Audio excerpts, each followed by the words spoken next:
La clinique de l'Institut de Qigong de Shanghai a été fondée en 1959. Aujourd'hui dirigée par le docteur Xiao Bin, elle occupe une poignée de médecins qui soignent par et avec le Qi. Le Qi, c'est l'énergie selon les Chinois, une énergie que nous ne voyons pas, mais qui imprègne toute chose. Dans notre clinique, nous travaillons le Qigong dans deux domaines. Le Qigong permet de fortifier et nous l'utilisons également à des fins thérapeutiques.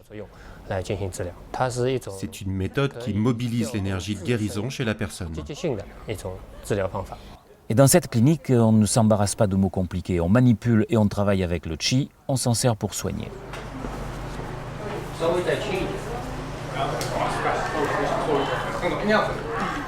L'effet thérapeutique s'obtient en travaillant sur le patient, en lui donnant des exercices. De plus, le praticien doit mobiliser cette énergie en lui grâce à une pratique régulière. Et entre deux patients, les médecins de l'Institut font des exercices pour mobiliser, cultiver leur Qi, et cela ne choque personne.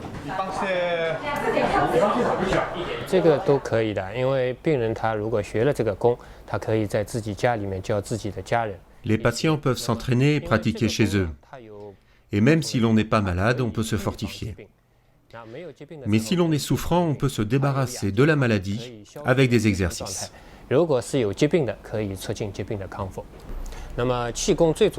La fonction et l'action du Qigong, c'est d'enlever la maladie et de prolonger la vie.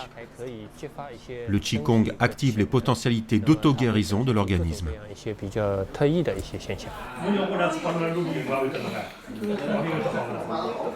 Le Qi, véhiculé par les mains et puis par l'ensemble du corps, se transmet par le contact et le massage. Mais il peut aussi se transmettre à distance et soigner ainsi certaines affections. Ça, on peut le faire, mais pas tout le temps, car cela consomme beaucoup l'énergie du thérapeute.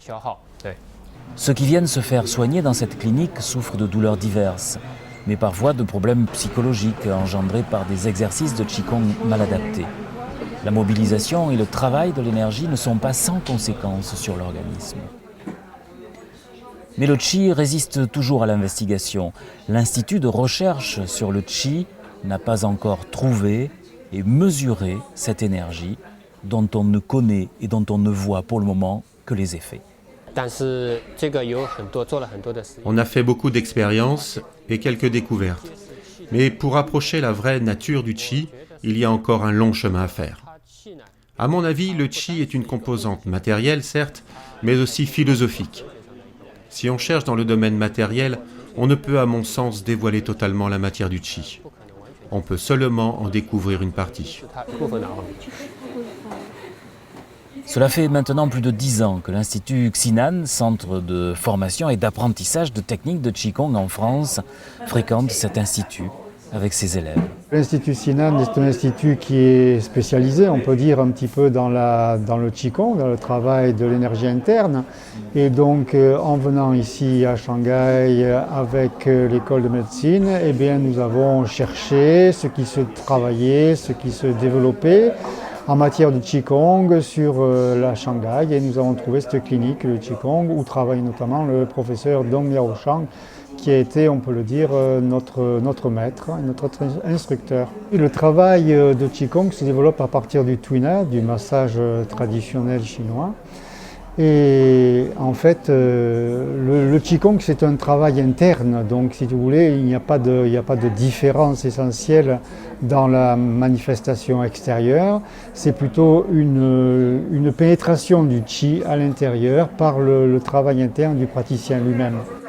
Ces techniques de soins sont très anciennes. Dans cette petite pièce, on est au plus près de l'histoire et de la tradition chinoise. Les époques récentes n'ont pas été tendres avec certaines techniques de soins, comme le Qigong, mais la transmission s'est faite, malgré tout.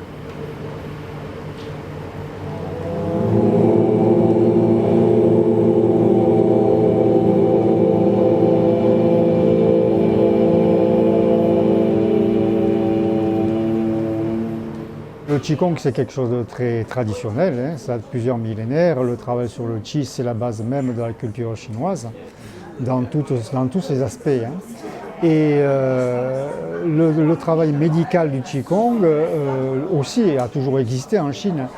Et il est vrai que de par l'orientation sociale, il y a eu des périodes difficiles pour l'expression de cette pratique qui est toujours un petit peu mystérieuse. Mais il a toujours perduré et il perdurera toujours parce que c'est la base même, c'est l'essence de la civilisation chinoise.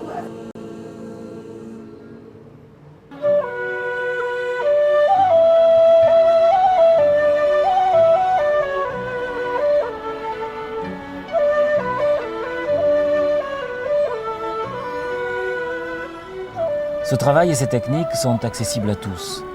Les thérapeutes en tirent profit et peuvent aider leurs patients. Les gens ordinaires les utilisent pour vieillir sereinement. Et le peuple chinois ne s'en prive pas. Il suffit d'être au rendez-vous chaque matin dans les parcs et sur les places.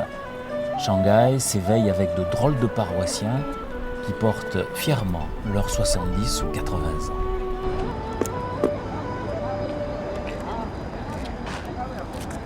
是简化太极拳。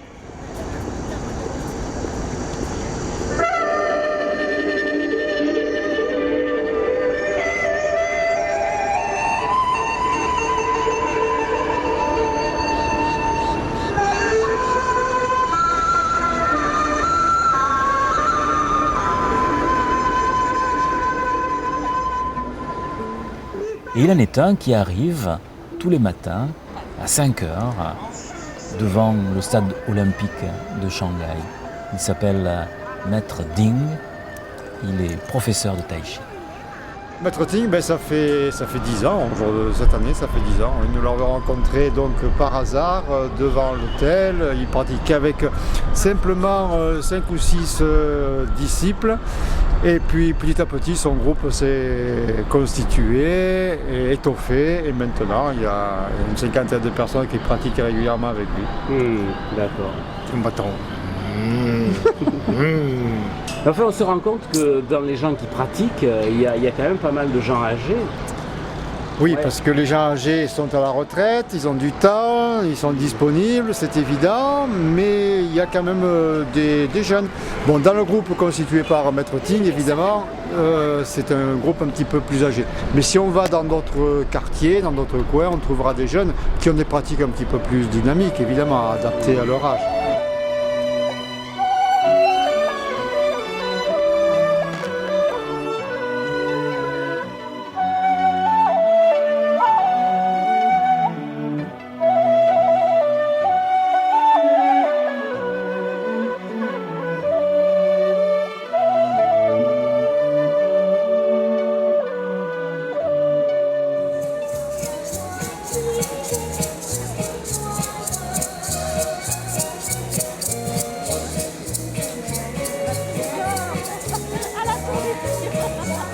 Il y a de tout, c'est vrai, même des danses de salon.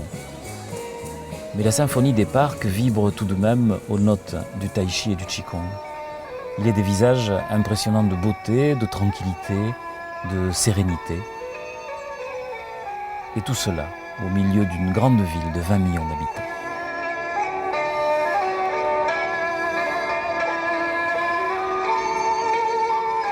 Le Qigong, en fait, est une pratique qui utilise des exercices répétitifs. On se sert des exercices répétitifs pour mettre en circulation le Qi à l'intérieur du corps.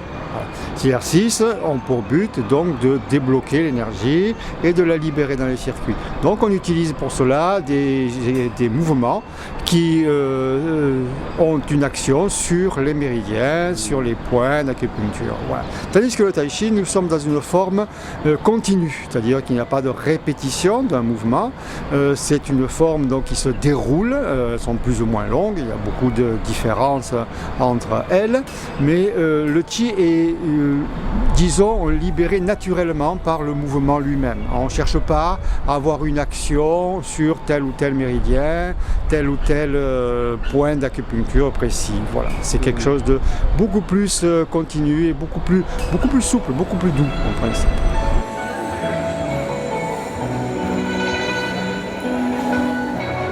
En fait, tai chi ou qigong, peu de différence. C'est toujours de l'énergie que l'on mobilise, toujours du qi, le mystérieux Qi.